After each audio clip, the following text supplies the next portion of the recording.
Hi friends. அழகே அழகு serial அடுத்து நடக்க போகுதுன்றத இன்னொரு வீடியோவில் ஒரு குட்டி ப்ரெமோவாக பார்க்கலாம் வாங்க. மலர் பார்த்தீங்கன்னா தங்கராஜி வீட்டில் இல்லாத போது சுரேஷ் வேலைக்கு போயிட்டுருப்பாங்க டியூட்டிக்கு. அந்த நேரம் பார்த்து மலரை வரைச்சிருப்பாங்க ரேவதி. உடனே ரேவதின்றாங்க. அப்புறம் மதி வருவாங்க. மதி போயிட்டு மலரை கட்டி பிடிச்சிட்டு அழுகுறாங்க.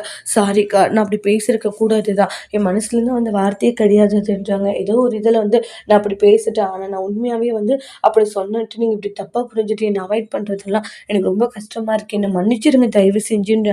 உண்மையிலேயே மனசுலேருந்து வார்த்தைகளே கிடையாது அதுன்ட்டு ரொம்பவே எமோஷ்னலாக ஃபீல் பண்ணுறாங்க. அதுக்கப்புறமா அக்கா, உங்ககிட்ட மனசார மன்னிப்பு கேட்குறேன், ஆனால் என்கிட்ட பேசாமல் என்னை இந்த அளவுக்கு அவாய்ட் பண்ணுறீங்கன்றாங்க. மதி, கோவம் இல்லை, ஆனால் என்னை பார்த்து நீ அப்படி கேட்டுட்டுன்றது தான் எனக்கு ரொம்ப கஷ்டமாக இருந்துச்சு. நான் யாரும் மனசையும் கஷ்டப்படுத்தக்கூடாதுன்னு நினைக்கிறவன்றாங்க. எனக்கு சுயமரியாதை இல்லைன்ற மாதிரி எல்லாம் சொல்லிட்டேன். அது எனக்கு எவ்வளோ பெரிய கஷ்டமாக இருந்துச்சு தெரியுமா அப்படின்றாங்க. இல்லைக்கா, சாரி, என்னை மன்னிச்சிருங்க, அப்படி ஒரு வார்த்தையை நான் சொல்லியிருக்க கூடாதுதான்றாங்க. தயவு செஞ்சு என்னை மன்னிச்சிருங்க அப்படின்ற மாதிரி ரொம்பவே ஃபீல் பண்ணி மன்னிப்பு கேட்குறாங்க. இனி நான் இந்த மாதிரி பேச மாட்டேன், பண்ண தப்புக்கு சாரி, என்ன இருந்தாலும் நான் சொல்லிட்டேன், அது கஷ்டம் தான் காண்றாங்க.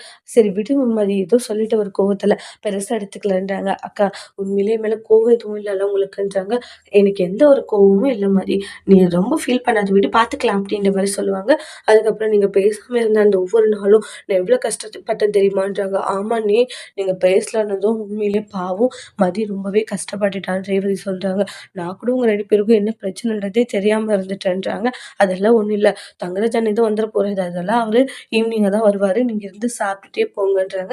நம்ம 3 பேரும் தான் வீட்டில் இருக்க போகிறோம், நல்லா என்ஜாய் பண்ண போகிறோம். அம்மா மாமியார் அவங்கள ஒரு ஃபங்க்ஷன் வெளியே போயிட்டாங்க, பசங்க ஸ்கூல் போயிட்டாங்க, யாரும் இல்லைன்றாங்க.